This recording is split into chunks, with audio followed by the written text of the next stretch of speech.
I'm David Chen, and with me are... Devindra Hardware. And Jeff Kanata. All right, sorry, Devindra, can you say that again? It just clipped off the first part of your name. No problem. Devindra Hardware. And Jeff Kanata. And welcome to the show, everyone. You can find more episodes of this podcast at /filmcast.com. Email us at /filmcast@gmail.com. Today, what we're going to be discussing is some what we've been watching and then doing an in-depth review of Steven Spielberg's newest film, The Post. So that's what we've got on tap for you today. Couple things we want to mention before we get to that at the top of the show, though. First of all, last week we released the follow-up to our extensive review of The Last Jedi. And then the follow-up to the follow-up. That has yet to be released, actually. So I'm going to release that this week. Wanted to just touch base about that. We did get a lot of reaction to that episode, let's say. A lot of criticism for that episode. And there were just a couple things I wanted to... A lot of praise, too. A lot of people really loved it. That's right. That's true. It's true. A couple of things I wanted to mention in response to that episode, which was a response to the The Last Jedi, which is that, first of all, I think a lot of people came away from that episode really upset because they thought that we were either dismissing legitimate complaints about The Last Jedi or kind of conflating legitimate complaints. Let me say that again. Or conflating or mixing up legitimate complaints with illegitimate complaints, or calling people who didn't like The Last Jedi racist. You know, and I just want to say... I like how we had to build up a system to kind of divide all this criticism, and even that was too confusing. Yeah, I mean, I don't know. So I'll just say I accept responsibility if people came away with that impression. That was not the impression at all. There are people who have really legitimate criticisms, and it was not my intention to minimize that at all. And if I either contributed to that or allowed it to happen, that's my bad. And so just wanted to say sorry for communicating that impression. You know what really gets my goat, guys? just gotta lay this out there.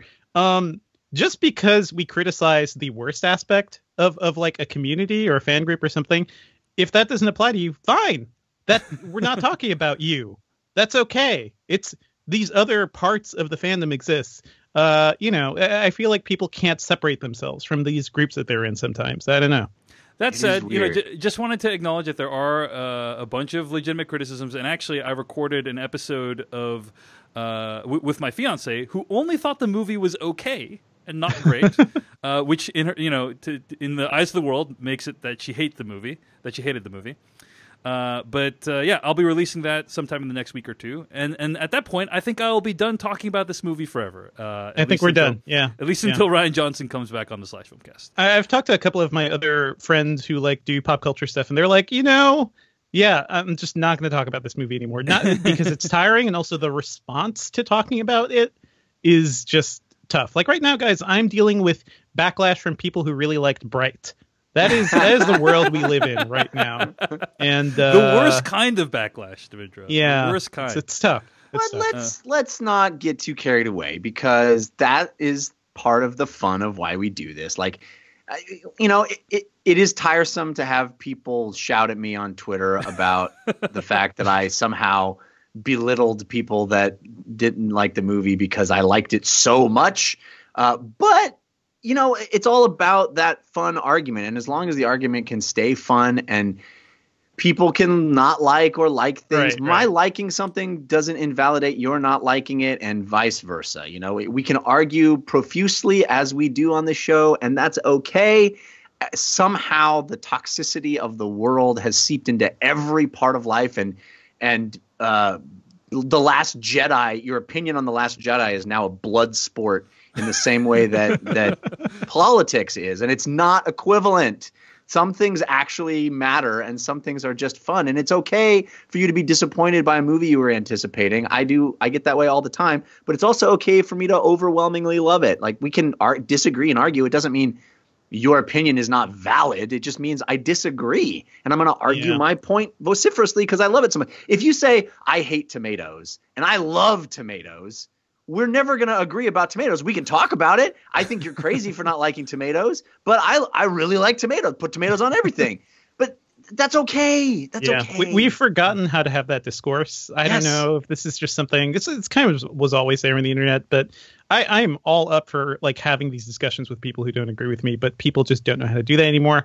I have been inundated with emails telling me that I should stop writing about movies because I didn't like Bright, even though I wrote this article at Engadget. I saw this about you wrote an article at Engadget. It was movie analysis about like, Netflix's strategy for Bright is really weird because it doesn't actually matter if this movie's any good.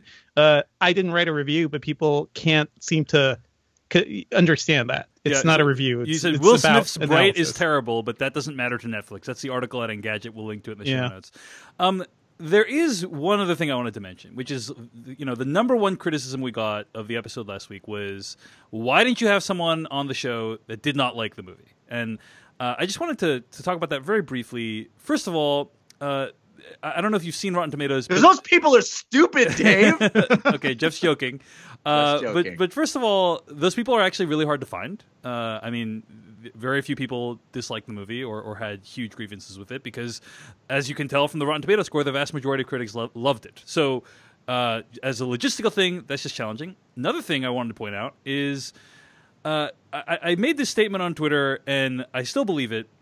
Having people on the show who disagree does not necessarily make it a better podcast episode. Right. It can often make it a better podcast episode.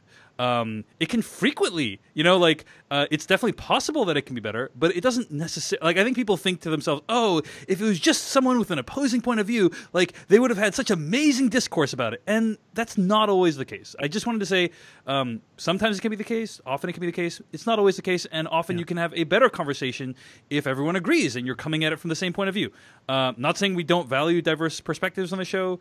Just wanted to say, I firmly believe that a really reasonable, meaningful conversation can be had, even if everyone agrees on the topic. So, I think that criticism comes from people feeling like they wanted to have been represented. Exactly. Right. And I think that you did a great job of bringing up some of those topics. People may disagree that we did a good job of addressing them, but we had the discussion with the people that we had the discussion with, and I think we have a slash film Slack. I don't know if you guys know about this, Dave. At no point did you ever at no point have I ever mentioned this. Yeah, slackfilmcast.com. Yeah. It's great. A lot of people hanging out, talking about stuff. I've just recently gotten into it because I got into Slack. But there were people there who are like, "Oh, what's wrong with you, Jeff? You literally all you had was praise, and you wouldn't allow any negative comment about the movie from any source ever." I'm like, that's not even remarkably remotely true. I criticized the movie. I had actual in both episodes that we talked about it. I had things that I didn't like, but I think people sometimes just feel like if their particular viewpoint isn't represented, then it is a travesty. And we had the conversation we had, and I hope it was entertaining to people, and that's really the only point. Mm-hmm. Yep. But that said, I agree with what you're saying, Jeff. There is a human desire. It's a very understandable human desire to want your viewpoint represented, and so I don't want to dismiss that. But like you said, we had the conversation we had. We always try to welcome diverse perspectives on the show, and we'll continue trying to do that in 2018 as well. So. Thank you to everyone who listened to one or both of our conversations about The Last Jedi. There will still be one forthcoming on the Slash Filmcast feed in the next week or two. Okay, another thing I wanted to mention. Terminator 2 UHD. We actually recently got review copies of Terminator 2 in the mail and had a chance to watch it. Now, first of all, guys, this is an odd thing. Mm-hmm. I just assumed that these discs were called 4K Blu-rays. But they are when you go to Amazon to search for them, that's not what they're called. They're called 4K Ultra UHDs. Well, or 4K Blu-ray, 4K Ultra 4K Blu-ray, HDs. It'll show up if you search for 4K Blu-ray. Yeah, but it's all these terms. UHD means 4K. That's all. Yeah. But at the top of the box, it says 4K Ultra HD, and then it says, how it says Blu-ray plus DVD plus digital. Now it says 4K Ultra HD plus Blu-ray plus digital HD. So they're not doing this format any favors. Right? I do think the naming convention is meant for you to think that it's like not Blu-ray, it's 4K Ultra HD. Yeah. That said, okay, I recently acquired a Xbox One S specifically for the purpose of watching 4K Blu-rays. Yes. And so had a chance to watch this on 4K Blu-ray. I think you guys did as well, right? And this disc is out, I think, right now. You can buy it right now and get it shipped to you. It's a remaster of Terminator 2. And I don't know about you guys, but I probably bought no less than 3 copies of Terminator 2 on DVD. I have 5 DVD. copies of the movie on my shelf right now. This is probably the 6th. Yeah. It was the movie every time a new format came out. Not only a new format, Jeff, but it kind of mastered the art of double dipping. I think like there was like they quadruple dipped this movie. yeah, there was like an extreme edition and like Skynet edition. You know, like Platinum, I remember when DVD. I mean, I'm aging myself here, but when DVDs were first hitting the scene, my roommate and I at the time, we were in college, and there was a place that had DVDs, a video store that had DVDs, and there weren't very many video stores that did, and there were like 10 total DVDs you could get, and Terminator 2. Terminator 2. Yeah. Right. Terminator 2 was like, that's the one to show off your system, to show off your sweet new DVD player that you spent $500 for. Yeah.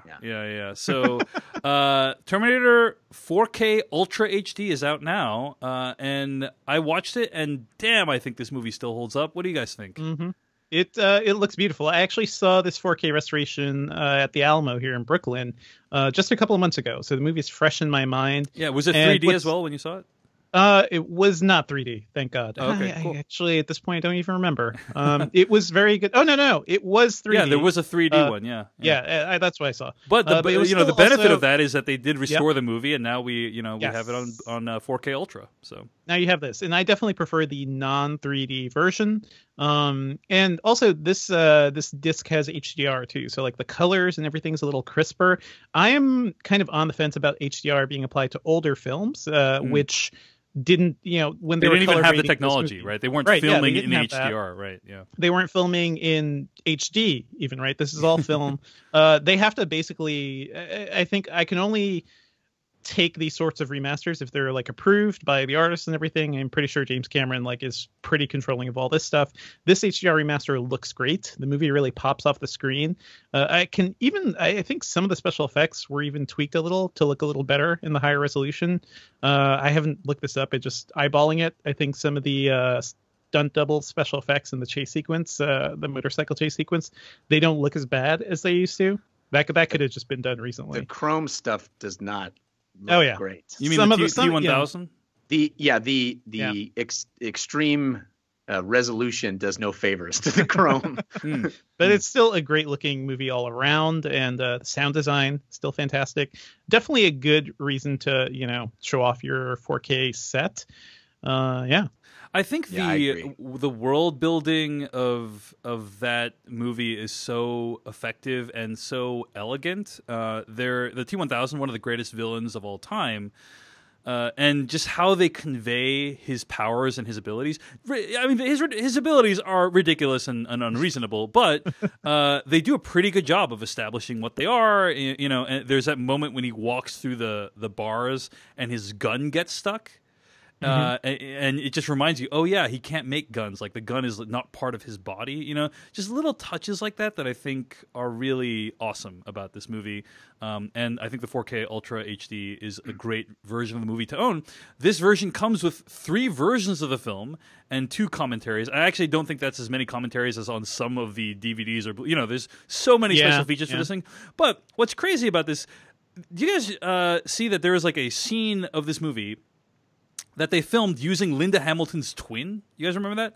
There basically was a deleted scene where they take the computer chip out of Arnold Schwarzenegger's skull, and they filmed it by shooting him into a mirror, but there was no mirror. It was actually just like a dummy Arnold Schwarzenegger in the foreground and Arnold Schwarzenegger in the mirror version of himself, but then they needed a mirror Linda Hamilton. They just used her twin to do it, and that did not make it into the final film. It's just crazy to me that they put that much work into a deleted scene that didn't end up into the final movie. So, but yeah, the 4K Ultra includes deleted scenes.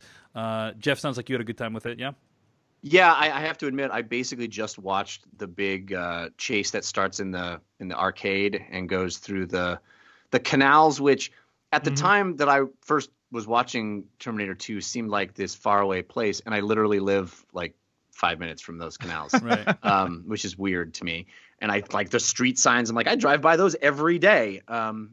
But yeah, that sequence is amazing. It does look extraordinarily crisp. It's crazy how good. I'm used to watching 4K streaming on Amazon and Netflix, and that looks really, really good. But there's nothing that compares to it on a disc in a physical medium like that. That you don't lose anything. Yeah, the bitrate is much higher on the discs, and there's no no compression artifacts, no like lag that you have to worry about loading. People make fun of me for buying these discs, but guys, like, you're holding in your hand a better quality version of the movie than they projected in most theaters. That's true. It's insane. We've reached peak old movie, right? Yeah. Like, there's no better way. There's not going to be a time where you're going to see Terminator 2 in a better version. Well, let's hold off there, Jeff. There's always things, right? There's always 8K. Yeah, it may not be a 8K. huge Jeff, discernible difference, the 8K. but they're going to do it. So you think they're going to remaster Terminator 2 in 8K? Oh God, we are out of ideas. Yeah, they're going to remaster everything. We are out of ideas. I'm prepping for CES right now, and 8K is like the thing. Everyone's like, okay, 4K is here. It's cheap. Everyone can get it. Let's go to the next thing that nobody can afford. It's 8K.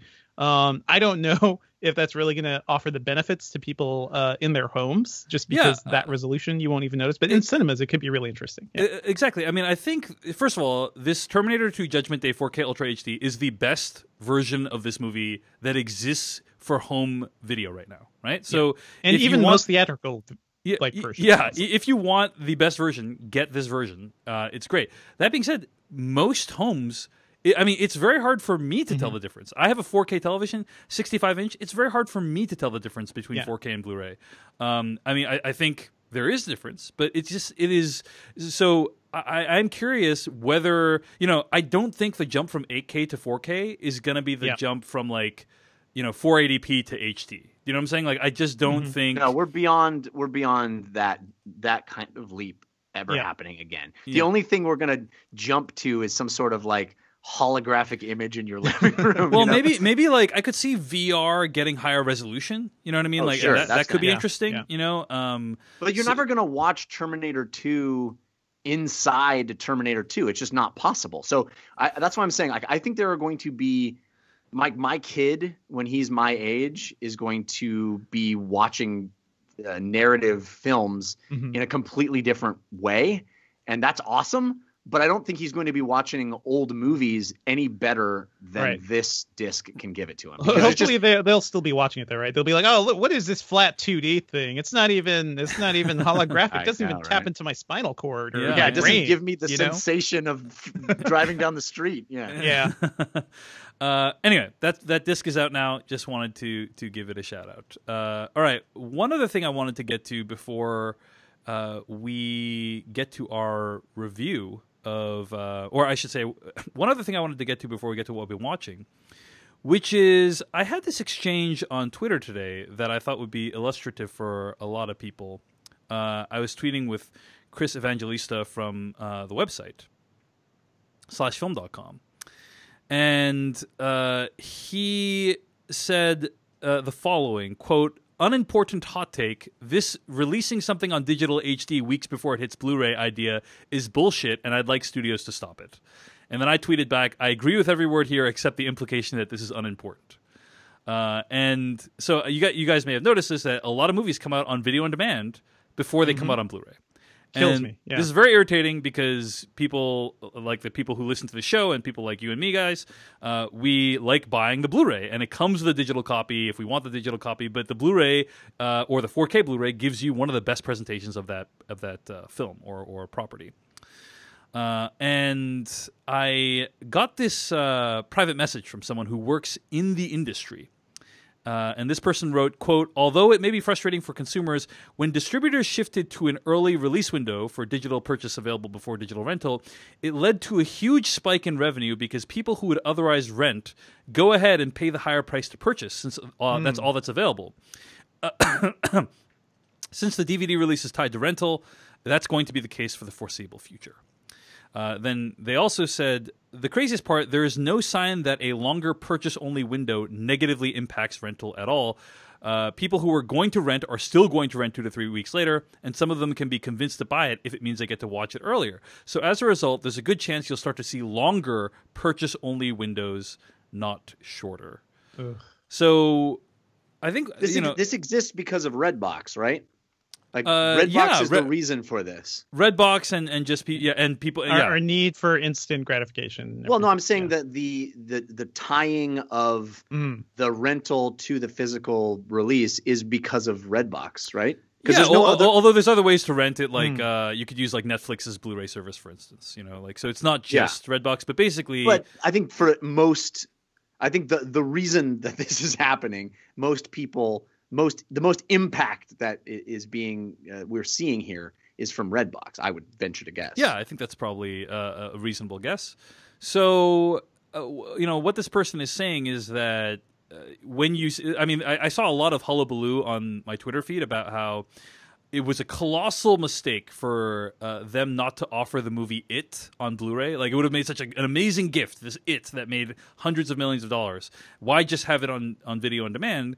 And the answer is because there's a lot of people who would only rent it. They would never buy it. But if it's on video on demand for $15, they'll just buy it.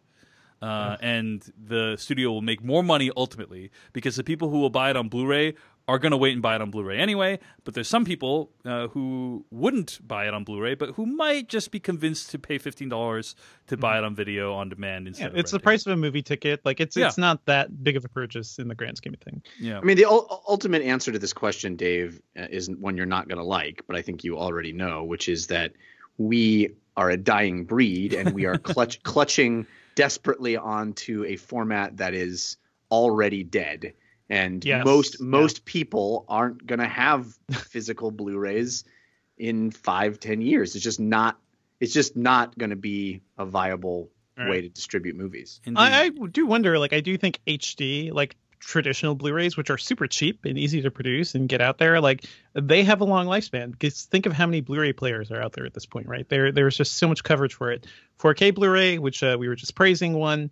It's a format I love because it's so pristine, but you look at the prices of these 4K, digital releases now, thanks to Apple and the Apple TV and iTunes, they forced the price down. It used to be $30 for a 4K copy of a movie, and now it's between $15 and $20 because they didn't raise their prices.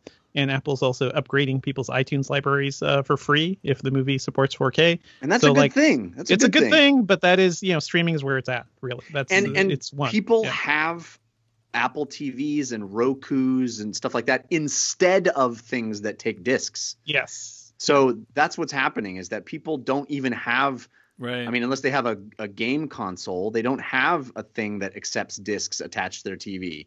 They have their cable box, and less so even that. And they have these digital streaming things. As long as it gets Netflix and Amazon Prime and all the things that those services offer, it doesn't even accept a disc. So I think that we're in the waning days of that tech. Indeed. That's a shame. Well, everything you just said makes me really depressed, Jeff. But in the meantime, I'm going to rage against the dying of the light by waiting for the Blu-ray of It to come out.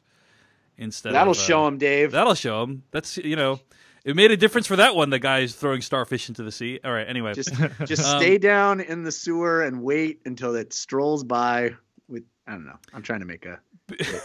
Before we get to what we've been watching, there's one last question I want to ask you guys, which is, did you get any cool movie-related gifts for Christmas? Anything interesting you guys want to mention? My brother got me the Twin Peaks, the new series nice. Blu-ray set. Which by the way, nice. is a series that suffered heavily from being streamed, I will say. Yeah. A lot it of looked terrible. Yeah, a lot of black colors in that season of the show that just did not look good being super compressed. Showtime streaming is not nearly as good as HBO's, and it really shows. So it did not look good, and I was like, this is going to look way better on Blu-ray. And there are all these. There's a lot of special features. There's a lot of new stuff in the Blu-ray, so I'm looking forward to cracking that. Nice. Anything, Jeff, that you got or gave to someone that relates to the movies? I gave myself a gift, and you guys are going. Oh yeah, I heard. I saw this. Right? Fun of me. Yeah. What did you get? Fun of me. Thanks to Devindra tweeting out Devindra for a lot of reasons, but most recently for Devindra tweeting out the best price ever on that LG OLED. Oh my God, TV. Jeff, yes, I got one. Not to replace my living room television, but to have an office television. Okay. So now I have an HDR OLED. I got the small one, the 55, but yeah. How does it look? So that was my big splurge. It looks real good, guys. It looks really good, amazing, especially because it's in a very small room, which is my office. So it's pretty nice. Very cool. And were you thinking to yourself, man, that 80-inch TV of yours, like, what are you going to do with that thing, Jeff? How long are you going to keep that 80-inch TV around? Well, because the backstory is that you have an 80-inch TV. It does 4K, right? It's a great television. I love that television more than I've ever loved any television I've ever owned. The remote is great. This is a Vizio, by the way. It's a Vizio 80-inch. No, I have no vested interest in promoting Vizio. I just bought this television and really like it. They do make good TVs. So, yeah. They do. And I literally bought it the year before that model had the HDR capability because I'm an idiot. Actually, it's because my TV that I had died. It had a big, crazy, weird green line through it. And so I had to upgrade and was not smart and got but I do love it. It's still great. I don't miss, other than hearing Devindra mostly talk about how great HDR is, and he's not wrong. And that's always in the back of my mind. The TV itself is phenomenal and it's great, but I do want to mostly have the HDR for gaming. It's not really even movie watching that I want HDR for. It's mostly for gaming, and so many new games are supporting it now too. Like Assassin's Creed looks amazing with that. Horizon Zero Dawn. Like these games really pop with HDR. So I put it in the office. I hooked up the Xbox One X to it, and that's really what I'm using it for. And it's better because I have a 1-year-old with another kid on the way, and we're trying to keep them screen free. So I don't really get to game in the living room anyway. The living room television is mostly for my wife and I, when the kids are asleep, streaming TV or watching movies or stuff. So it's still great. Everything's working out great, Dave. It's great. It's all good. It's great. Jeff, let me tell you this. Go look at the Daredevil, the first episode, that scene where he brings what's her face into the apartment, where he's showing off his apartment, and just the darkness of his apartment and the like neon sign outside of that. Watch that scene on the OLED, then watch that scene on your other TV. And then throw my other TV in the garbage. That's it. Yeah. Can you name the TV that you bought, Jeff, just so people know what it is? Yeah, it's that one that got the crazy Black Friday deal. That's what I bought. Devindra tweeted it out, and I clicked it, unfortunately, and then all of a sudden I was buying it. Don't know what happened. My hand took control of itself. I don't know what happened. I woke up in a stupor. I don't know what happened. It's the LG OLED. I can't remember the model number. I don't know if you know it, Devindra. It's probably the B7 or the C7. Yeah. No, I think it's the B7. Yeah. It was like under $1,500 on, which is still a lot of money, but like a really great price for that TV. And I splurged and got it. Awesome. Well, my fiance got me a Sonos Playbase for Christmas. Did you already have one of those, dude? I already had one, but we have 2 televisions. Oh. And she got me one for the second one, so we could have like surround sound on both TVs. One of the one I have it on is my 50-inch, and I have a 65-inch 4K TV that we didn't have a Sonos Playbase for. And are you guys having competing Playbases? It's awesome. A Playbase off? I'm very grateful for it, and that's how much we had Sonos as a sponsor, but we really do love their products, and I've gotten a ton of those little Play One speakers. As she puts it, the little Play Ones have kind of colonized the entire house, so we're all Sonos all the time in the house now, and it's great. Like you play music more when you have good speakers to play it out of, so really grateful for that. Also, guys, I backed this Indiegogo campaign 3 months ago called the Capsule Projector. Have you guys heard of this thing? Yeah. This is a projector that is the size of a Coke can, and apparently has like Android running on it, so you can run Netflix off of it. And I got this specifically so we could watch TV in bed without even needing to lean up. Like you could just project it onto the ceiling. Yeah. So I have no idea if it will work, but it's kind of this thing. I forked over a couple $100 for this like 3 months ago, and the minute I pressed back this campaign, I regret it. I was like, why did I do that? Because you have no idea what you're backing when you do an Indiegogo campaign. You know, like it could end up being nothing. Like people could just take the money and run. This has happened before.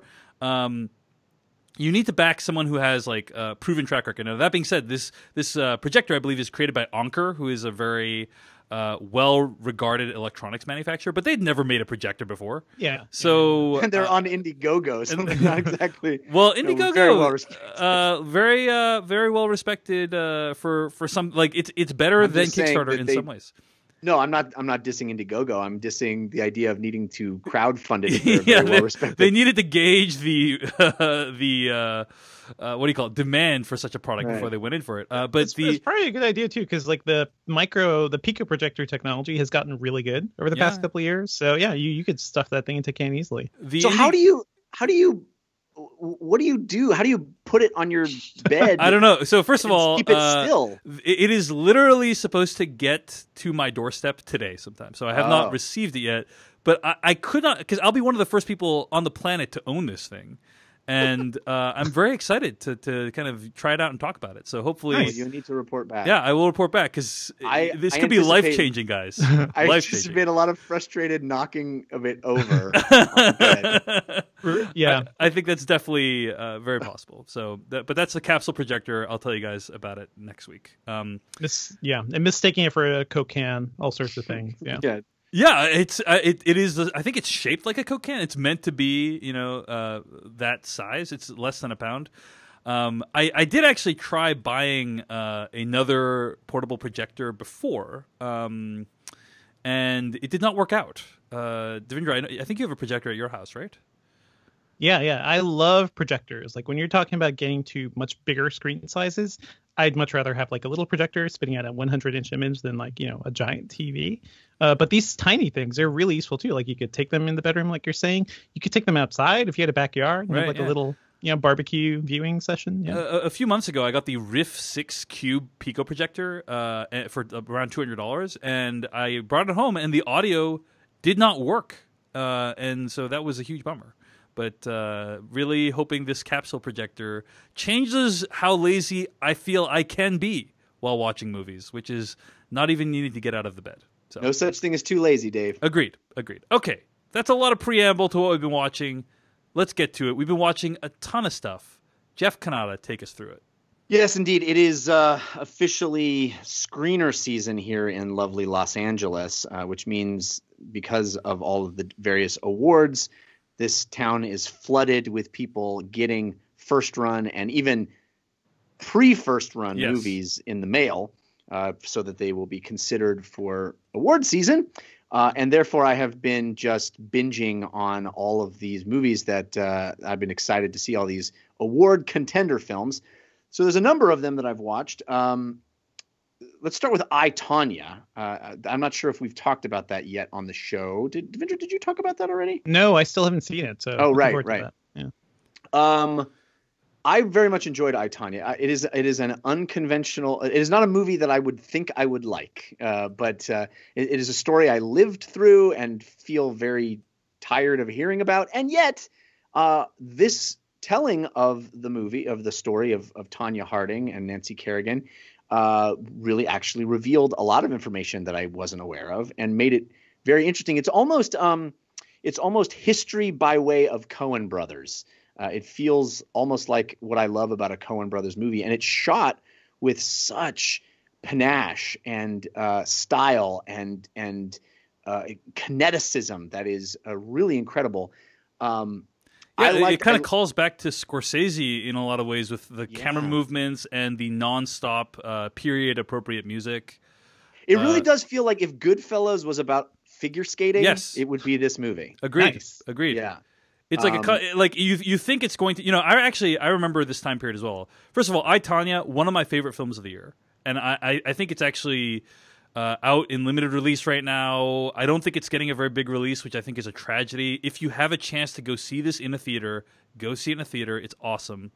But what I love about this movie is, living through it is one thing, but the way they tell the story, what do you do when you have conflicting interview accounts? Like, what do you do when you have two people telling the same story in different ways? This movie finds some interesting methods to resolve that. I remember watching some pretty bad made-for-TV movies about this scenario. Like, I think I watched like a made-for-TV movie about it, and it was so melodramatic, and so I was expecting this would be kind of like a lame biopic about Tonya Harding, and I had very low expectations, right? Back when this kind of story was, once every few years instead of like nightly, now the Tonya Harding type story, the tabloid type story is literally every day in the news. But there was a time when this was like this crazy thing that dominated news coverage and seemed so outside the norm that, let's make a TV movie about it. 'Cause what? But now it feels like, it's just America every day. Yeah. But I was expecting this to be lame biopic. What I got was, like you said, Jeff, some kind of combination between Fargo and Goodfellas, except about ice skating. So I think it's marvelous. Check it out. It's really great. And Margot, all the performances are great. I would say the three MVPs are Margot Robbie, who plays Tonya Harding, Allison Janney, who plays Tonya Harding's mom, and Sebastian Stan, the Winter Soldier, unrecognizable as Jeff Galooly in this movie. So, I disagree. Dave. I have to find his name. But the guy who played Sean Eckhart. Yes, that guy's amazing. Where did they find him? He's so good. I gotta find his name so we get it right. But Paul Walter Hauser. Yes. He is. He deserves award consideration. He's phenomenal in that movie. Yeah. So it's a great film, and it will surprise you. Don't go in just expecting kind of an ice skating biopic. It's much more interesting than that, and it tackles challenging topics like domestic violence, like classism in Olympic figure skating. Like a relationship between a mom and a child who's trying to get that child to succeed in an extremely competitive sport.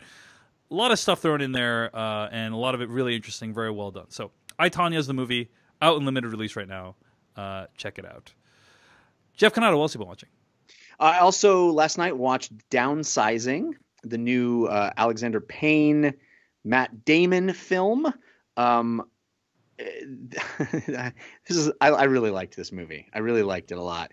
It is a wonderfully imaginative sci-fi premise. I will say the premise if you don't want to know what it's about, which I think would be wonderful if you didn't want to know what it's about. Skip forward a little bit.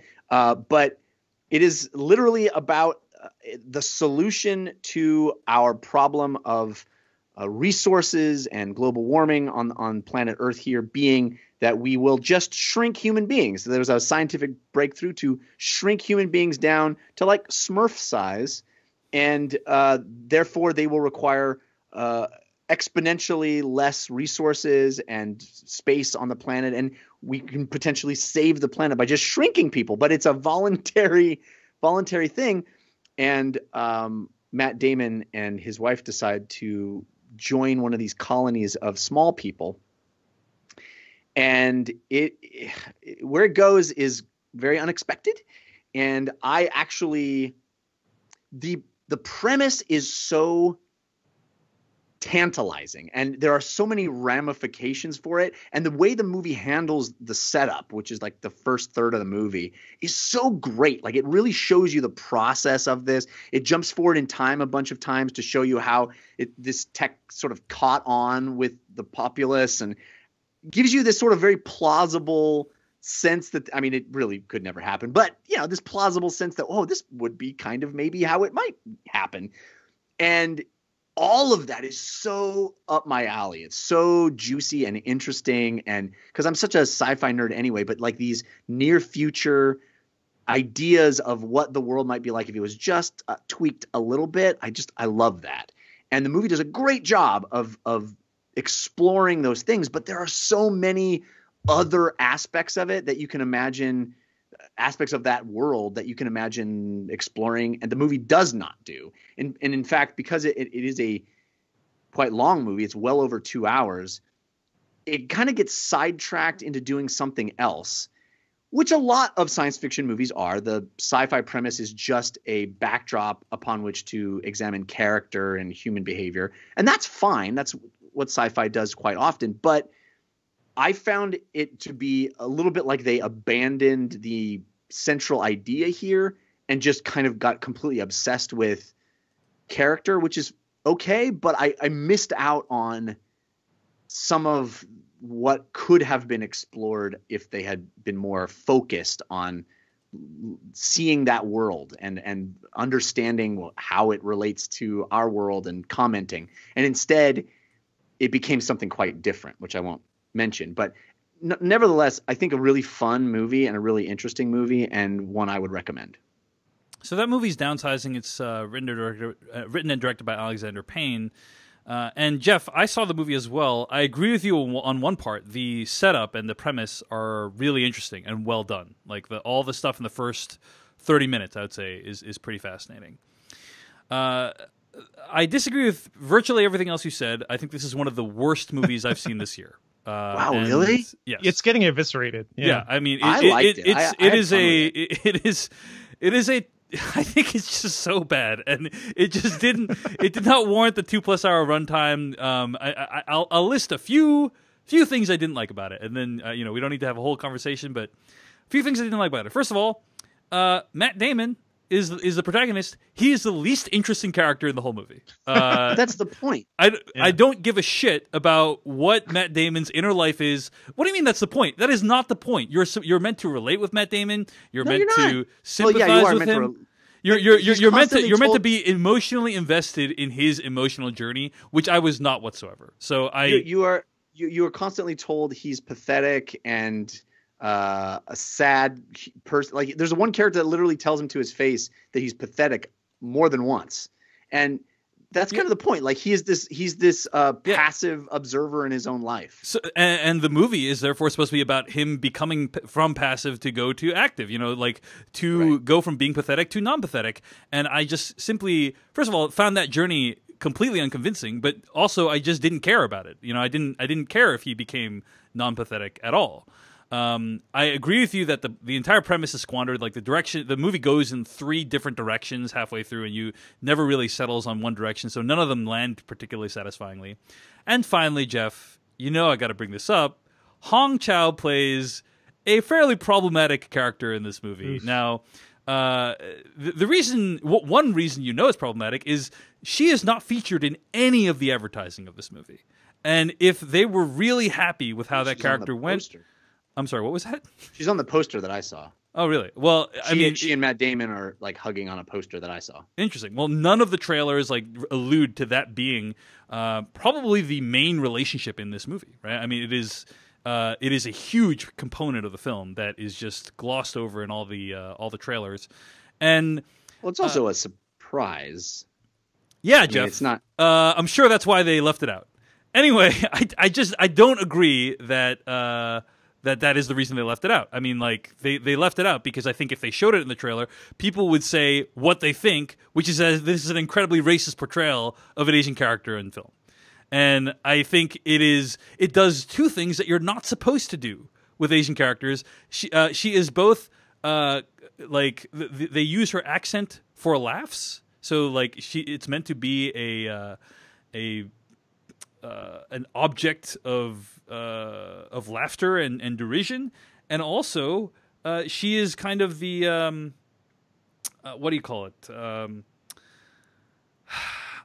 I'm not sure. I don't think Dragon Lady is the right word. Give me one moment. I'm gonna find this.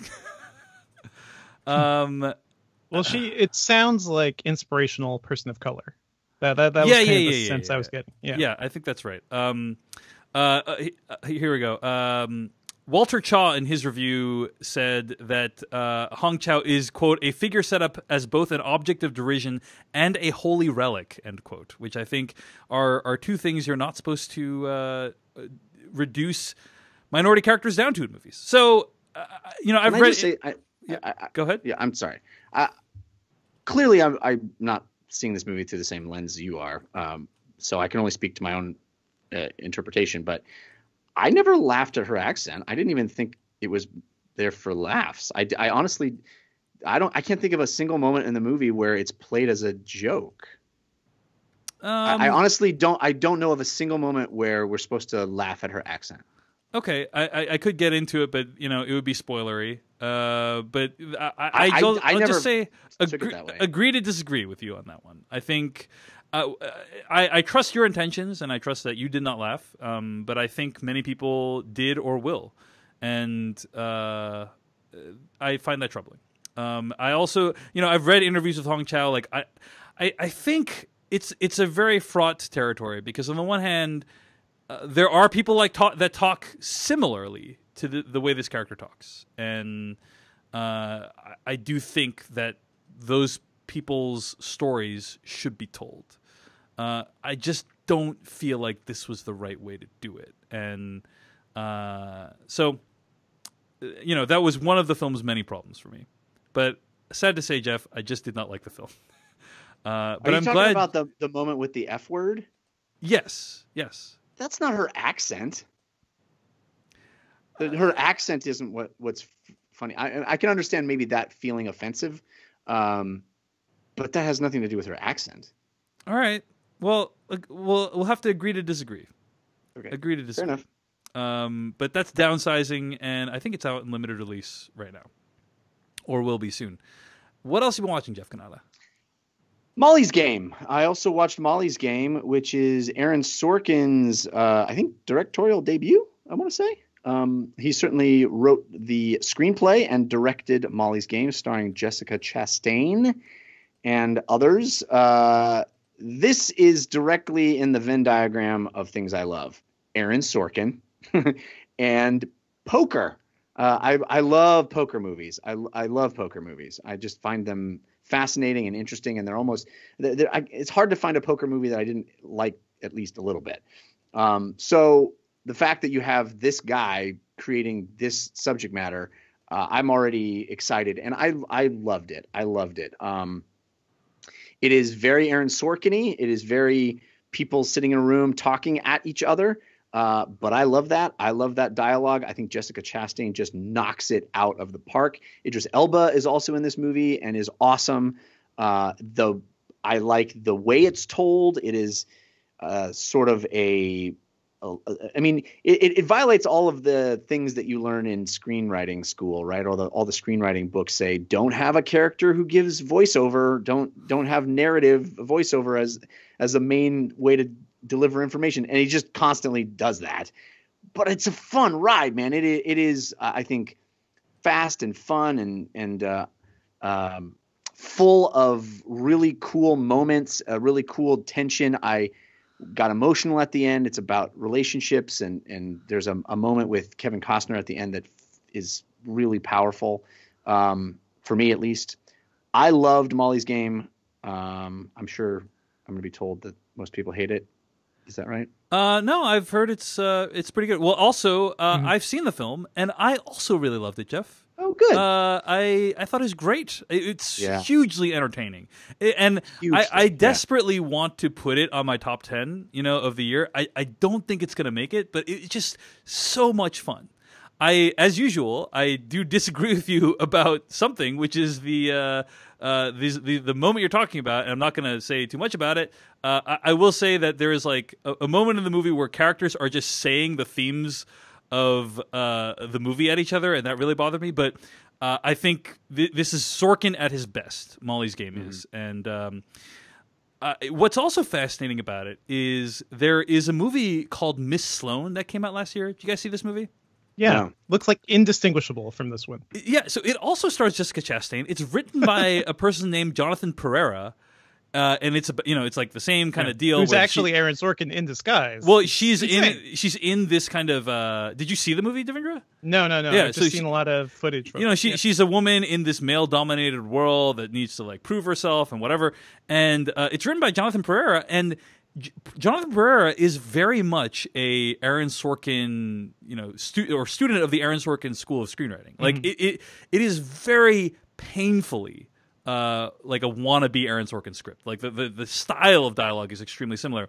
So it offers a fascinating comparison to Molly's Game, which is like it's like watching a copy, like a black and white copy of something that is of the original, right? The original is Molly's Game, and Miss Sloane is like a black and white copy of it. It is fascinating to compare the two because you get to see kind of what is it that makes Sorkin, and what is it that makes his work kind of pop in a way that other people who try to be like Sorkin maybe don't succeed at doing. So I really enjoyed the movie, and Miss Sloane is just a really interesting comparison because there's so many similarities between the two films. But Molly's Game, out in limited release right now, and that's what Jessica has been watching. Devendra Hardawar, you've been watching a few things. Sure, yeah. I saw Bright, which is Netflix's first big blockbuster, I'd say. This one, this is the Will Smith film that is sort of like, it is directed by David Ayer, feels like a David Ayer LA cop movie. Sorry, are you guys hearing all the police sirens? Yeah, let's take a second. You want to wait on that? Yeah, let's wait on it. They're just like hovering in front of me. I think we're good. Okay. Devendra, what have you been watching? I've been watching Bright, the new Netflix blockbuster. Pretty sure this is their first blockbuster, I'd say. Oh, there it comes again. Nope, it's back. That's my neighborhood. They like to just come and wait. Wait. Can you hear that? A little bit, yeah. A little bit. If I talk, they're driving away. So now I think we're... Yeah. All right. Devendra, what are you watching this week? I've been watching Bright, Netflix's first big blockbuster, I guess we could call it. Stars Will Smith, directed by David Ayer. It feels a lot like David Ayer's other LA cop movies. He's had many of them. I feel like this guy just can't get away from this subject matter. What's different about it, though, is that it's set in a world that's sort of like, if you imagine, like, I don't know, if the Lord of the Rings world became modern times. So, like, most of the fantasy mythology is still there. There are orcs, there are elves.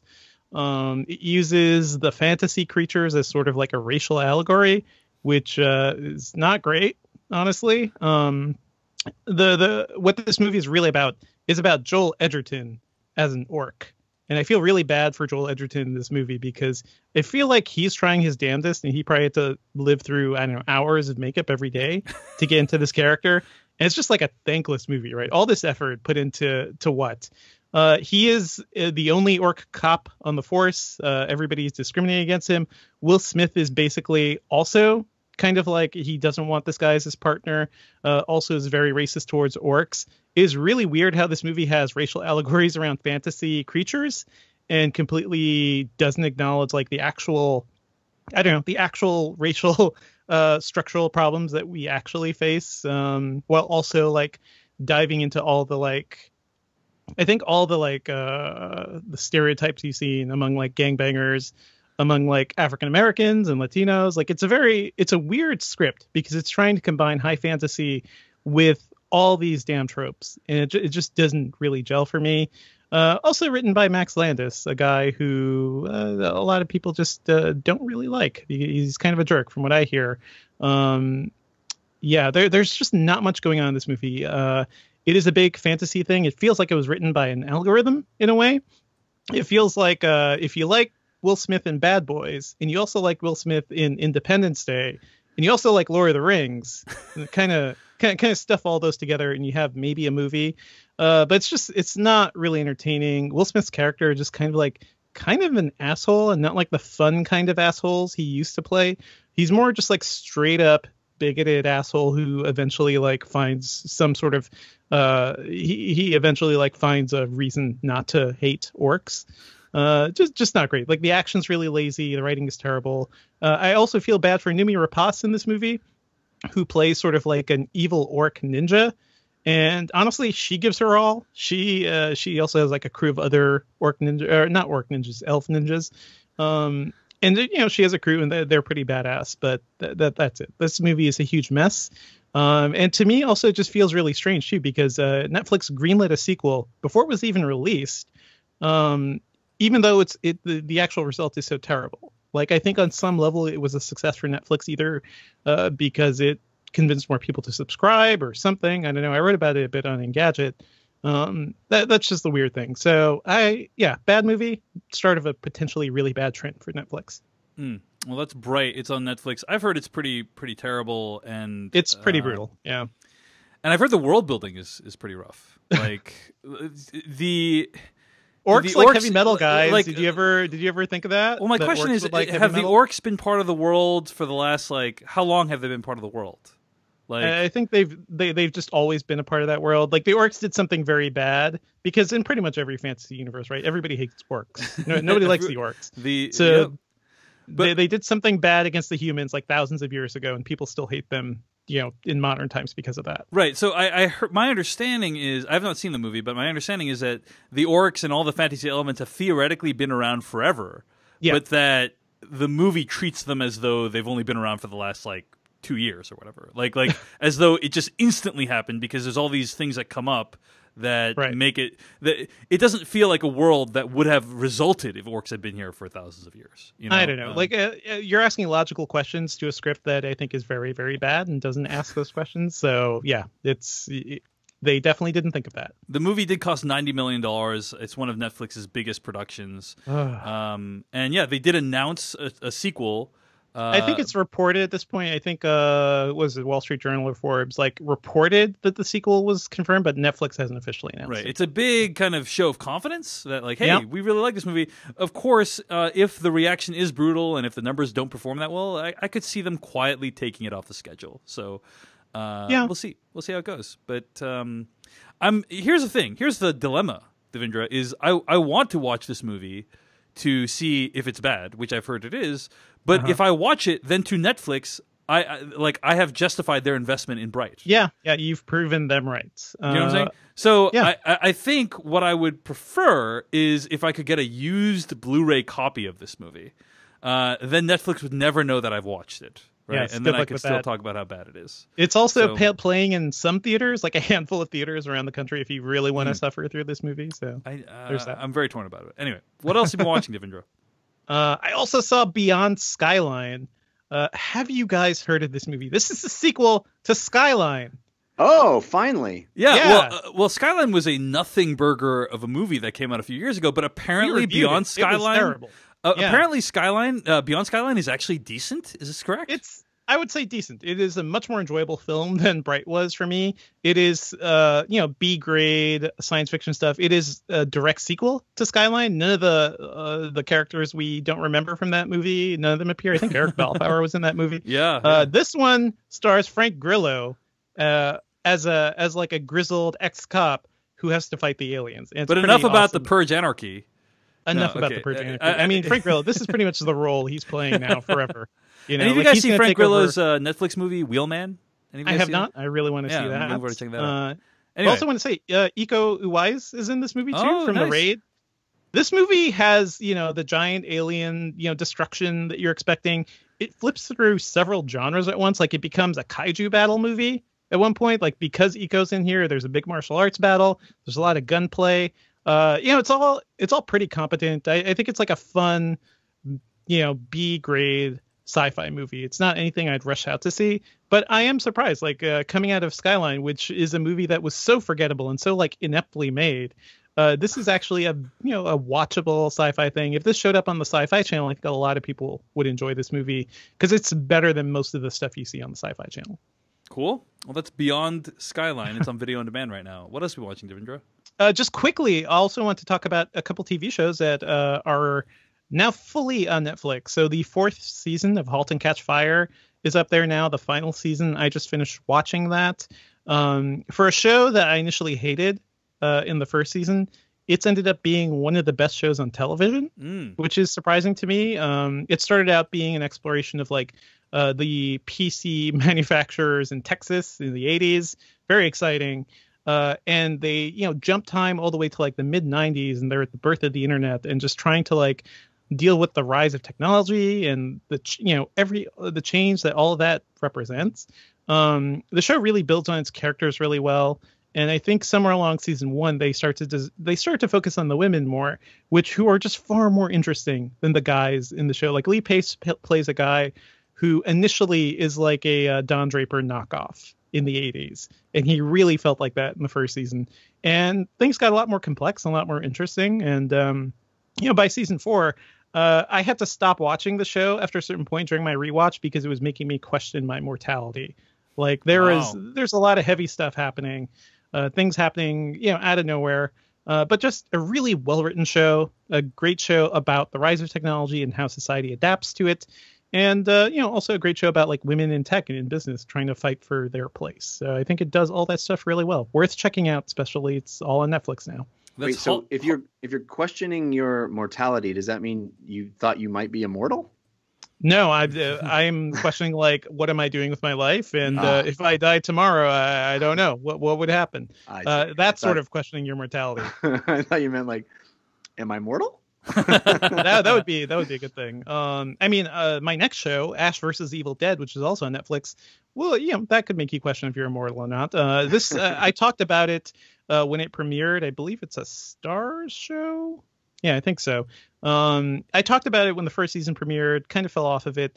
I'm just rewatching it now. This show's so much fun. If you miss like just classic Sam Raimi, if you miss like the insane gore and Bruce Campbell's like campiness and the fun of like something like was it Drag Me to Hell? Just like the gore and the insanity of that movie. That movie's just really gross at times too. There's things with vomit that I still remember to this day. Ash vs. Evil Dead continues on the mythology from the movies. It has a lot of fun with it too. And Lucy Lawless appears. She ends up being a major character in the show. Worth checking out because it's on Netflix. Just a really fun watch. Just don't watch it while you're eating because this show loves to be gross. And I don't know. It's just fun to see the Sam Raimi crew having fun with something like this again. That's Ash versus the Evil Dead. It's on Netflix, as is *Halt and Catch Fire* season 4. The whole show is on Netflix. The whole show's there, and nice. 2 seasons of Ash versus Evil Dead. Yeah, cool. All right, that's what Devindra's been watching. All right, we are running long, but I got a couple things I want to run through real quick.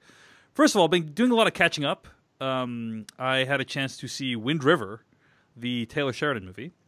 Mm-hmm. Did you guys see this? Any of you see this? No, I'm looking. It's on my list. Yeah. Me too. I'm dying to see this. I really want to watch it before our top 10 of the year. Yeah, I think it's. I would say it's worth watching before your top 10 of the year. Like, can I ask you? Yeah. Jeff, we were thinking of recording the top 10 today, and you said no. There's some things I still got to watch. Can I ask you guys what you're like? What movies you still feel like you have to watch before your top 10? Just out of curiosity. Three Billboards. I have to see that. Wind River is on that list. Oh God, there's like 3 more. I mean, I really want to see A Darkest Hour. What else is there that I haven't seen yet? Devindra, anything you wanna? I, Tonya, Phantom Thread, Wind River for sure. Call Me by Your Name, which I'm hearing a lot of good things about. So, yeah. I'm gonna try to watch as many of those as possible before our top 10 episode. Don't know if I'll succeed, but that's what we'll go for. We do what we can, basically, especially since this isn't our full-time job. Indeed. Yeah. Indeed. We always say on DLC, which just released our video game game of the year episode, based on an incomplete sampling. So I had a chance to check out Wind River, and it's on video on demand. And this is kind of the third film in Taylor Sheridan's unofficial quote-unquote frontier trilogy, right? Sicario and Hell or High Water were the first 2 films of that trilogy. It's pretty good, guys. This is a murder mystery movie, and I won't say very much about the plot other than that I think it definitely has the production values to justify it being a film. Has some great performances by Elizabeth Olsen and Jeremy Renner, as well as a bunch of other actors in the movie. And the violence in the movie is shocking and horrifying, and there's some genuinely inventive sequences. So I would recommend it. And I don't think it'll be on my top 10, but I totally understand why some people would put it on their top 10. I think it's really powerful and effectively done and has a message that I think a lot of people need to hear. So Wind River, it's available right now on video on demand. Wanted to give a shout out to Ozark Season 1. I got Yes. a lot of messages, Jeff. You know, I know you loved Ozark season 1, but I got a lot of messages from people saying, "Oh, just after the season premiere, the show gets really terrible." You know, and until the finale, and I kept waiting for it to get terrible, and it never did. I really Never enjoyed gets it. terrible. I do think that its tone is relentless. Like, it is extremely bleak, and like, it has a pretty pessimistic worldview, and I can understand why people would get tired of that. You know, but yes, but nothing I more really pessimistic than a lot of shows about anti-heroes. I just think there's very little humor. Like, Breaking Bad had a ton of humor, even in its darkest moments, and I just don't think Ozark has the humor that a show like Breaking Bad or even The Shield had. So that's the one problem I have about it. But other than that, I think it's really brilliant. Jason Bateman and Laura Linney are brilliant in the show. I mean, Laura Linney, one of my favorite actresses, but the work she does here is just phenomenal. So, Ozark My favorite season thing 1. about that show is that it's kind of a genre about sort of average-esque people creating a web of lies and then getting trapped in their web of lies, and how are they going to get out? That's the genre. Sopranos, The Shield, Breaking Bad, all those shows. And Ozark is when he's cornered, the dude tells the truth. Right. And I love that about it. It's such an interesting take. It's so cool. So that's Ozark season 1. Had a chance to watch that, and I'd recommend it. And there is a season 2 coming, so that's pretty cool. Yeah. And finally, guys, I had a chance to watch a documentary called The Beginning about the Phantom Menace. Have you guys heard of this? Is the documentary, the 66-minute documentary that is on the DVD of Star Wars: The Phantom Menace. And first of all, it is an amazing documentary. So I would just say, if you have any curiosity about how the Star Wars Phantom Menace was made, go watch this documentary. You realize what heroes the design team is on that movie. Well, I expected watching it to be like, oh my gosh, this is this is the creation of a nonstop train wreck. When I tweeted about it, I called it the anti-Lost in La Mancha. It's like a behind the scenes, like, nonstop train wreck about a movie that did make it into theaters. Like, that's why it's an anti-Lost in La Mancha. But it actually does give you an appreciation for a lot of the stuff that the Phantom Menace did right. So, for instance, there's a scene in the documentary where George Lucas goes to Skywalker Sound and does the pod racing, views the pod racing scene with Gary Rydstrom, who's a legendary sound designer. And you hear, like, all the pod racing sounds, and it's just awesome. I mean, the pod racing scene is one of the better scenes in Star Wars Phantom Menace. And to hear them make the sound is awesome. Hear them make the music is great too. Mm-hmm. The Duel of the Fates lightsaber sequence, in my opinion, is still a really effective lightsaber sequence. Oh yeah. Which Lucas barely touched on his own too. Like, that was mostly the stunt guy, right? I don't know, dude. Somebody did a retrospective. I forget who it was. Site recently. If you look up the Duel of the Fates retrospective, it is pretty much the stunt coordinator, right? The script was like, they fight. That's it. He is. You do see him call, like, action and cut on that scene. So it's not like he's like not. It's not like it was completely second unit as far as I know. But the only thing I think is worth pointing out, other than that, about this documentary, which is available in its entirety on YouTube, is that these behind the scenes things have gotten so ridiculously polished now.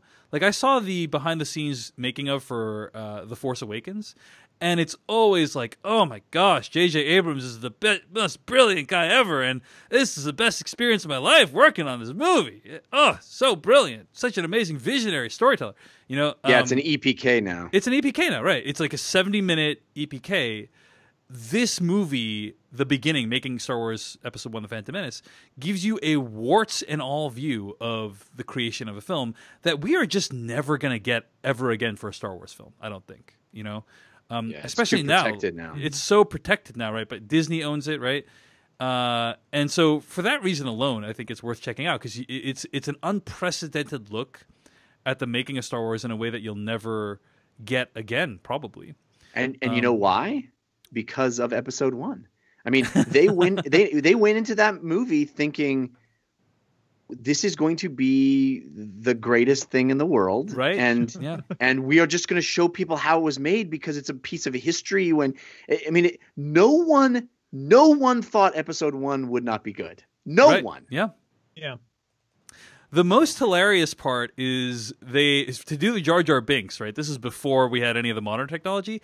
They had the actor playing Jar Jar Binks walk around dressed as Jar Jar Binks in this incredibly hot costume. And often the weather where they were shooting was like 130 degrees. And their intention was to do head replacement on him afterwards, right? They just replace the head and keep the body. But then afterwards, they realized that it would be cheaper to just replace the entire body, so he really didn't need to walk around with full suit the whole time. Yeah. And it was Ahmed Best, the most that lived the most shat upon Star Wars experience of all time. Yeah. Also, the fact that the character is like one of the most hated characters of all time. No, that's what I mean. Like the entire scope of like he gave it his all. He was in it, dude. You're Ahmed Best, and you're sitting there in 1991 or whenever it is, and you get the call that you're going to be the new character in Star Wars, and you just think, that's it. My life is made forever. I want to see his movie, like his story, honestly. Yeah. So it is fascinating, like behind the scenes. It's such an interesting look that I'd recommend it for anyone. Again, it's the beginning making Star Wars Episode 1, The Phantom Menace. It's on YouTube right now. And it is on Star Wars' official YouTube channel. So I'm curious how long that's going to last, but it is well worth watching for anyone interested in the filmmaking process. Okay.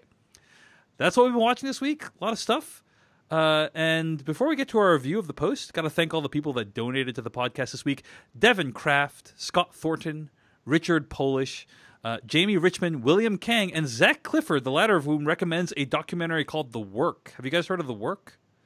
No. This is a documentary I tried to watch at the Seattle International Film Festival. Didn't get around to it. Matt Singer has been singing its praises as one of the best documentaries of the year. It's basically about like a kind of a look at the group therapy process inside of a prison is what The Work is about. So I am actually really curious to watch that movie. Gonna try to get to it before we do our top 10 episode. But thanks, Zach Clifford, for that recommendation and for the donation. Thanks to everyone for donating. If you want to help us defray the cost of doing the show and putting it on, go to paypal.me/filmcast. That's paypal.me/filmcast. We really appreciate it, especially this time of year. Let's get to our review of Steven Spielberg's The Post.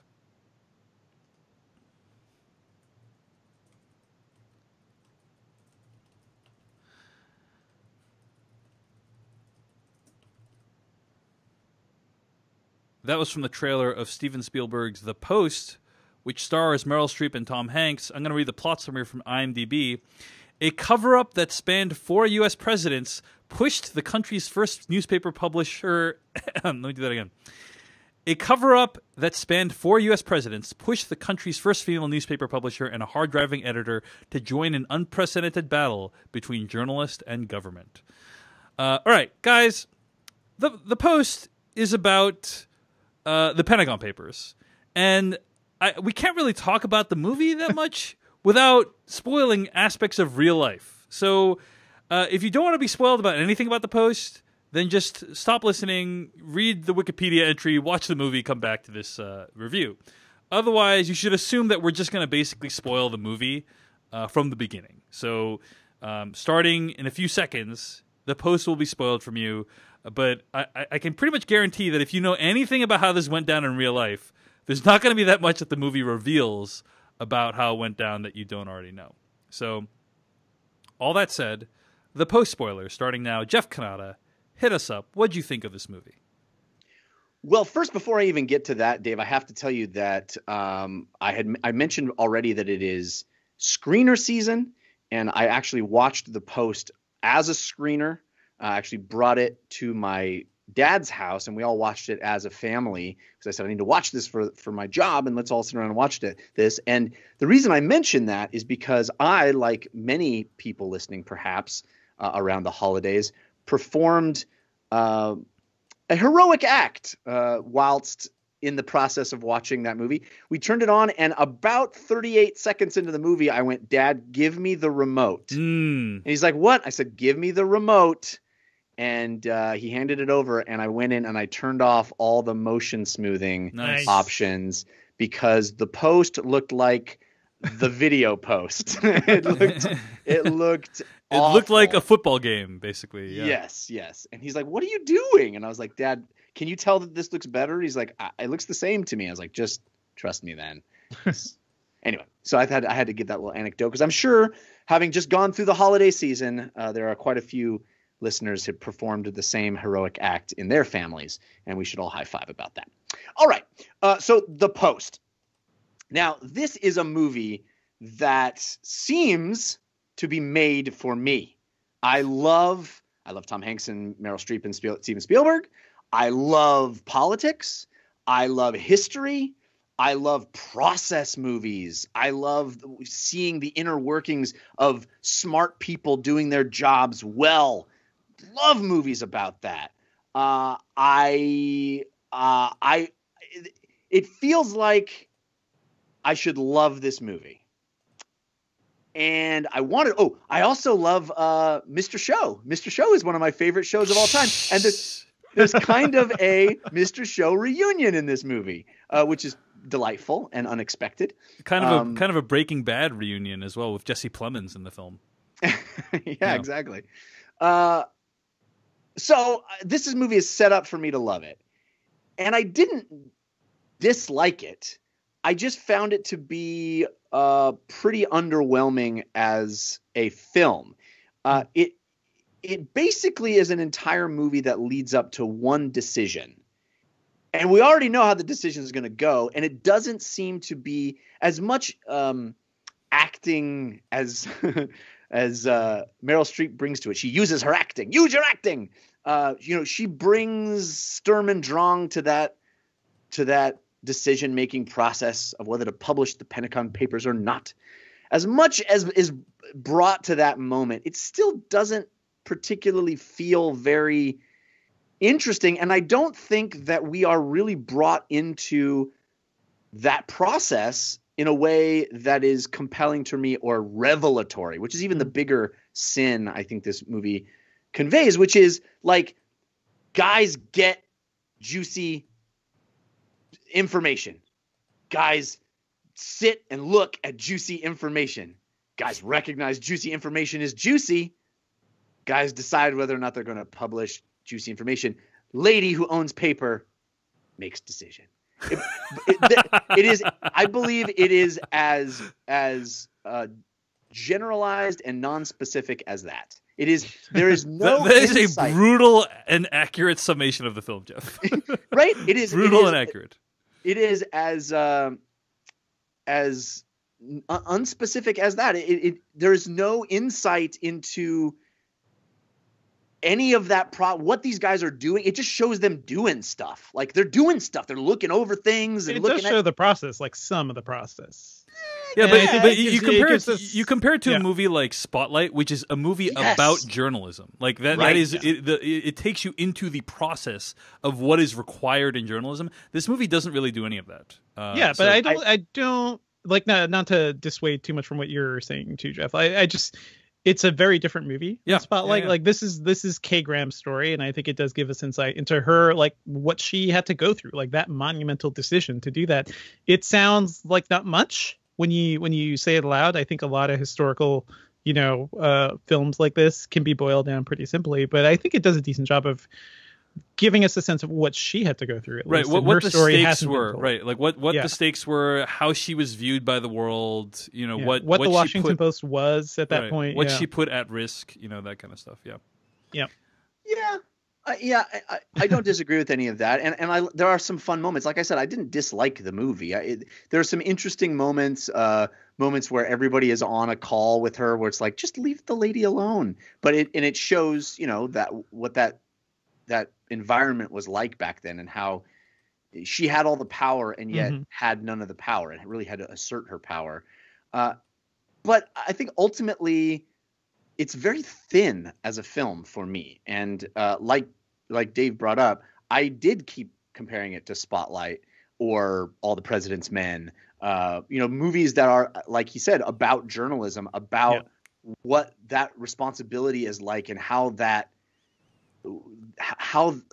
machinations of power bounce up against journalism. And especially because we're living through a time where that could not be more essential, could not be a more impactful point to make. And I just feel like this movie barely makes it. It barely makes it. And it's because it just, I think, glosses over the most interesting stuff for me, and doesn't feel substantial. It feels thin, and ultimately kind of a lesser a movie for it.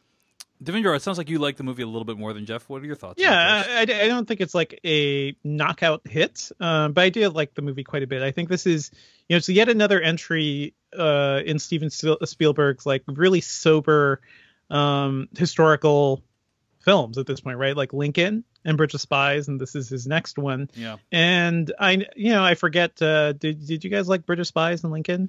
Yeah, but Lincoln's a great example of it feeling like a substantial look into that moment of time and all of the machinations that were going on and how everybody was manipulating Lincoln or trying to. I just felt like it was a much heavier movie. I think those movies give you a lot more of like the Lincoln's inner monologue. Do you know what I mean? Like literally, like he'll monologue in those movies. Yes, and I feel like there's a critical moment in The Post when Katharine Graham needs to make this decision, and she makes a decision, and the movie gives you enough so that you can kind of like interpolate why she made the decision the way she, like, you can kind of infer why she made the decision that way. But I agree with Jeff. Like, the movie doesn't really illuminate.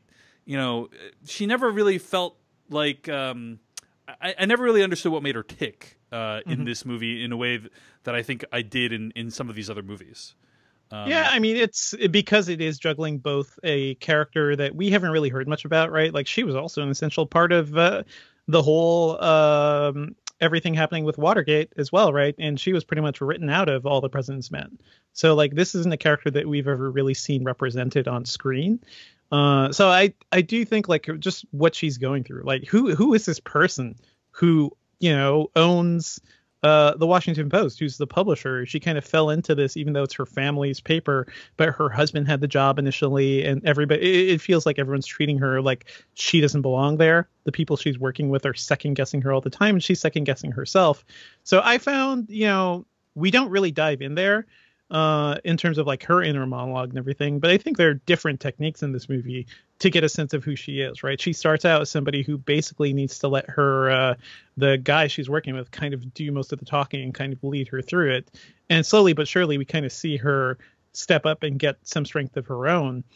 Something we don't typically see portrayed is how, like, the journalists at that time had really, really close ties to the politicians, to the point where she had them hanging out in her backyard. And I thought that was like, she had Robert McNamara in her backyard hanging out. That's kind of interesting. I think when it comes to her story, I found that really compelling and, something that feels important today. It's definitely not the same movie as All the President's Men. It's not the same movie as Spotlight. Sometimes it feels like unfair to judge these movies just because they talk about some similar things. Spotlight is very much about the process of investigative journalism and the power of that, and fighting through, like, trying to tell a story that nobody wants you to tell. This one is doing something very different. I do agree with you guys, though. Like, I feel like it could have gone deeper. Like, both Lincoln and Bridge of Spies hit me in really deep and emotional ways. I remember, Dave, like, you didn't really like Lincoln that much either. Like, Lincoln is just it's a weird film, because at the end of the day, they're talking about a vote, and it's not even going over like a really significant period of time, right? It's just like it's a slice of Lincoln's life. I feel like this movie could have been a little more focused, and that would have made it stronger. But as for what it is, like, I enjoyed the heck out of it. I don't know how many times Tom Hanks has to, like, be the guy saving America in some way or doing something amazing, though, right? Like, he is just like, he has been casting everything at this point. Well, I think, one of the problems that you're alluding to is this movie does not reckon with the implications of the Pentagon Papers at all, pretty much. Yeah, sure. It is uninterested in what those papers mean really for America. The movie is primarily about this one decision that the Post made, whether to publish them or not. And there are some benefits of taking that approach, and there are some downsides. One of the downsides... do you think, like, judging from the title, what are we getting into here, you know? Well, one of the benefits of that approach is that you can, like, amp up the drama and make it, very time sensitive and we got to decide whether to publish by midnight tonight. You know, like there's this deadline that you're heading to, and that kind of ratchets up the drama in a way that if this was like a sprawling exploration of the implications of the Pentagon Papers, that this movie wouldn't be. The disadvantage is that the movie does feel, in my opinion, more slight, as Jeff would describe it, and it lends itself to the drama being occasionally silly. So there's this moment where Tom Hanks has a conversation with his wife. Tom Hanks' character has a conversation with his wife in this movie, and just suddenly realizes that Katharine Graham might have something at stake in publishing these papers. He decides, oh my gosh, I didn't realize that this might actually have implication. That's just very silly. I don't believe at all that would happen in that way, or that character would need that conversation. It's definitely a bit of audience hand-holding. Yes, and just kind of diminishes the gravity of the entire enterprise, in my opinion. And the worst thing about that scene, by the way, is like right after that, Kate Graham has another scene where she spells out what it means for her too. Yeah, we could have cut one of those. Right. Or cut Tom Hanks's for sure. Yeah, cut Sarah Paulson completely out of the movie. Yeah, yeah. It's such a shame too. After seeing Sarah Paulson do such an amazing job this year in various roles, particularly as in the People versus O.J. Simpson. Right. So, at the same time as I thought this movie was only okay to good, I also recognize that the message it has is really important. You know, when I tweeted after I saw this movie, I said, watching the Post was a disorienting experience. I can't believe we ever lived in a time when newspapers struggled financially, the media was considering abdicating its civic responsibilities, and the president was openly and violently antagonistic of the press. These are the same struggles that we're dealing with today, decades later. And it's an important story that people need to be reminded of. I just wish that the movie was more substantial. You know, that there was more meat on that bone from the perspective of policy, from the perspective of, what is it that when does the president, when is something considered a crime if the president does it, and that kind of thing. So I thought I would give it like a B, a solid B. Wasn't bad, but it's not my favorite of Spielberg's. Probably not even my favorite of these last three movies that he's made. But it's buoyed by these very strong performances by Tom Hanks and Meryl Streep. I also think Matthew Rice, by the way, is Daniel Ellsberg. It feels like they pulled him straight out of The Americans. Yeah, would have loved to see more of that performance and more of like what is going through that guy's head and how that influenced the Post. There's so much going on in the real story that I just don't feel like the movie cares to talk about. It really is about one decision, and I think that is. I just don't think that's the strength of the script. I will say though that I really liked how they handled Nixon, like using real recordings. I thought that was kind of interesting. Yeah, it reminded me of Good Night and Good Luck, the George Clooney film, where which is another movie that's superior to this one, I think. Right, yeah, where they had actual footage of Joseph McCarthy. Because if Nixon and Joseph McCarthy are real life figures, that if you have an actor playing them, it's very easy for that actor to be read as over the top. Right. Yeah. And so just using, in the case of this movie, they used what appears to be an actor playing Nixon from behind, and then real life archival recordings of Nixon in audio. I thought that was a really clever way around that challenge. Yeah. My biggest takeaway from this movie, though, is that I cannot believe anybody published a newspaper before computers. It's hard. So hard. The process of doing that is just insane. That was insane. Yeah. Well, there is this. There used to be that tagline like, "Don't irritate people or don't piss off people who buy ink by the barrel." Right? Yeah. And when you watch this movie, you really understand why that was the case. People that control the means of production of newspapers used to be incredibly powerful, right? And it's because it was so insanely difficult to print this freaking thing and get it out to, There's literally an army of dudes putting each metal letter into a press. Yes. Like that. It just boggles my mind that people did that every day all over the world. Yeah, for a product that is not only going to be thrown out, in many ways is meant to be thrown out in one day. The most disposable throwing thing. Piles of them out on the street, by the way, like just the rainy street. Like, I guess we're just going to throw away the bottom newspaper now because that's what they used to do.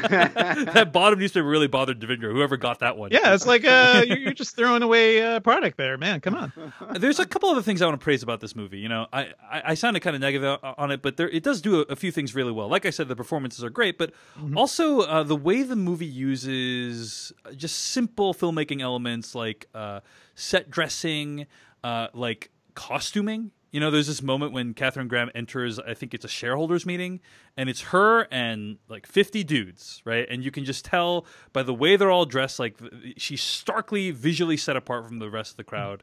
And it shows how formidable this environment was that she had to enter in and establish herself. I thought it was well done from just a filmmaking perspective. So there were many little nice touches throughout like that just showed that Spielberg is still operating at the top of his game. Yeah. I just think the story in this one wasn't as strong as some of the other stories. I also think... Did you guys... go ahead.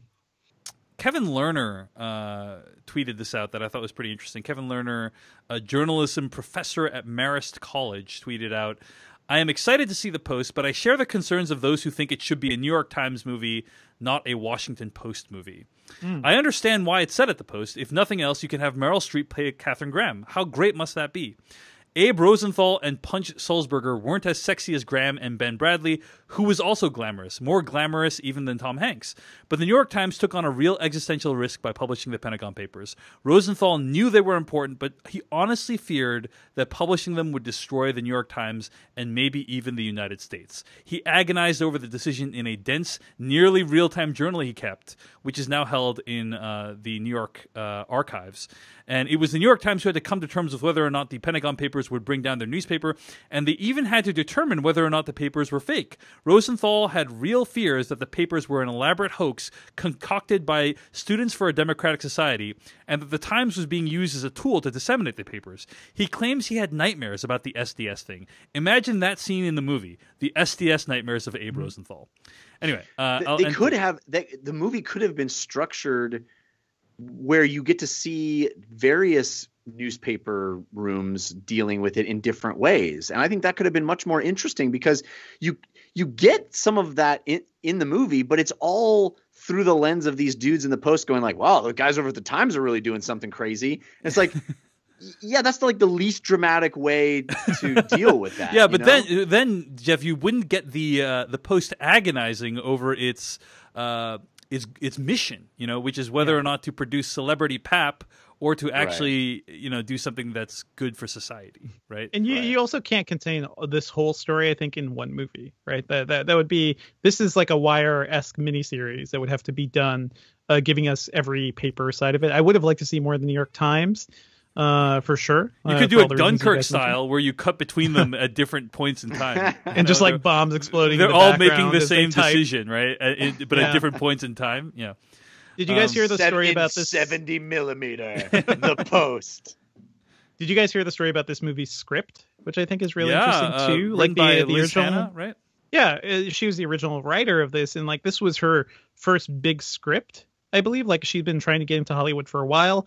And I think her agent or somehow the script got passed along, and Amy Pascal called her and was like, we're going to make this, which is insane too. And also they gave Josh Singer had another pass at the script too, and he is the co-writer on Spotlight, so it does have a bit of that Spotlight glow on it. But I found that really fascinating too. Like just a screenwriter who's been struggling to get in. This is such a fairy tale story for this movie. Yeah, it's imagine your first script that you've being made is made by Steven Spielberg with Tom Hanks and Meryl Streep. That is just an incredible story. So crazy. Bravo to Liz Hannah. I do think the script does many things well, and the characterization of Katharine Graham and Ben Bradley, I think, are among them. tweet thread I was reading by Kevin Lerner, like the idea that someone was more glamorous than Tom Hanks. You know what I mean? Like I thought that was a really compelling idea. Like Ben Bradley, he's like hobnobbing with presidents and Marilyn Monroe and all these people, and like what does that person have at risk? I thought that was an interesting thing to reflect upon. But overall, it sounds like we all liked the movie, but weren't you liked it a lot, Devindra? Jeff and I were only okay on it, right? We thought it was pretty good, but not Spielberg's best, and not particularly illuminating, other than reiterating that we are in fact dealing with similar issues today, and that the place of the press is still important in today's age, right? Mm-hmm. So, the parallels are there, and Kay Graham's story, I think, that's something we have not seen on screen, and kind of a big deal. So it's important. It's worth noting, I think, that even as bad as it was back then, nobody was saying that anything that they posted wasn't the truth, which is a pretty scary thing to think about. Whereas, they were suing them and saying that they shouldn't post these things, and it's right, but anti-American to reveal our secret, all that stuff. But it Nixon wasn't saying it's lies. You're all posting fake stories. Yeah, and in many ways, I mean, I think the place of the press is much more precarious today, because of for sure of how it's decentralized. There's no Americans, at least back then, read the newspaper. We didn't have one equally important outlet that was just parroting what Nixon was saying, or worse, giving him talking points because he watches their show every morning. I wonder what you're talking about. Are you talking about Air America, Jeff? No, I'm just joking. So yeah, the challenges have only deepened in our present day, and it does kind of it holds a mirror up to our society in a way and asks us, like, what kind of society do we want to be? What do we want our press to be? And I like that about this movie a lot. So it's not that I just didn't like the movie. I just wish it was something that I felt like, oh my gosh, that was incredible. I have all these thoughts about, the Pentagon Papers and journalism, and I need to like talk about them. And I just felt like, oh, it's about this one decision. It's, there's a lot of drama behind this decision. It kind of took the,